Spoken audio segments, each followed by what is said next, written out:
Hi hello मैत्रिणींनो, आज आपण बनवणार आहोत तिखट पालक पुरी. लागणारं साहित्य पाहूया. इथे मी पालक व कोथिंबीर स्वच्छ धुवून बारीक चिरून घेतली आहे. तर हे पालक व कोथिंबीर आपण वाफवून घेणार आहोत. त्यासाठी मी गॅसवरती कढई ठेवलेली आहे आणि पालक व कोथिंबीर मीठ टाकून छान वाफवून घ्यायचं आहे. 10 मिनिटे ठेवायचं आहे. पण बाकीचं साहित्य पाहूया तोपर्यंत. गव्हाचं पीठ, बेसन पीठ, हळद, ओवा, पांढरे तीळ आणि चवीपुरतं मीठ, मिरची पेस्ट. त्यानंतर आपण जो पालक वाफवून घेतलेला आहे तो पालक मी इथे मिक्सरमध्ये बारीक करून घेतला आहे. आता हे सर्व साहित्य आपण एकत्र मिक्स करून घेणार आहोत. यामध्ये तुम्हाला जर मेथी आवडत असेल तर तुम्ही मेथीही वापरू शकता.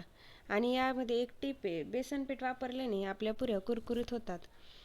तसेच या पुऱ्या टिकायलाही 4 ते 5 दिवस टिकतात आणि खायलाही खूप छान लागतात. हे पीठ आपल्याला आपण पुरीला जसं पीठ मळतो त्याच पद्धतीने मळून घ्यायचं आहे आणि 10 मिनिटं भिजवून घ्यायचं आहे. तर हे पीठ माझं तयार झालं आहे. मी 10 मिनिटं मळून ठेवलं होतं. आता मी याच्या लाट्या बनवतीये. तर या पद्धतीने तुम्हाला हव्या तशा लाट्या किंवा हव्या त्या आकाराच्या पुऱ्या पाहिजे असतील त्या पद्धतीने तुम्ही लाट्या बनवू शकता.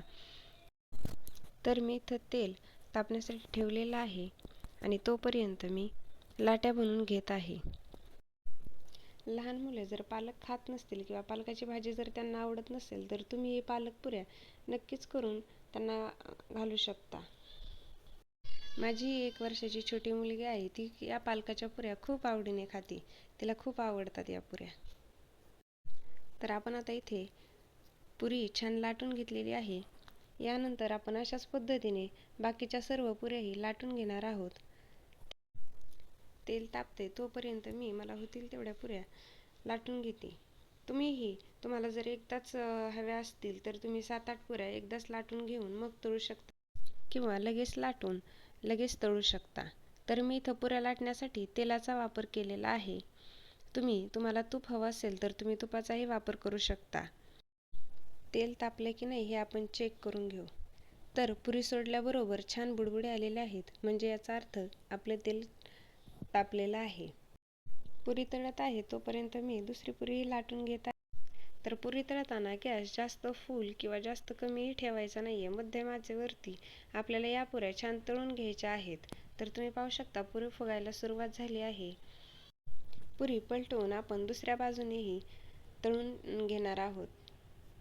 मी अशाच पद्धतीने पुऱ्या तळून घेणार आहे. तर तुम्हीही ही रेसिपी नक्की ट्राय करा.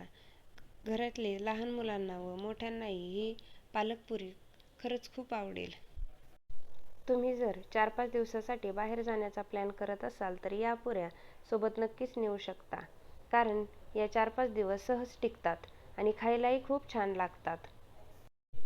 तर आपल्या पुऱ्या खाण्यासाठी तयार आहेत.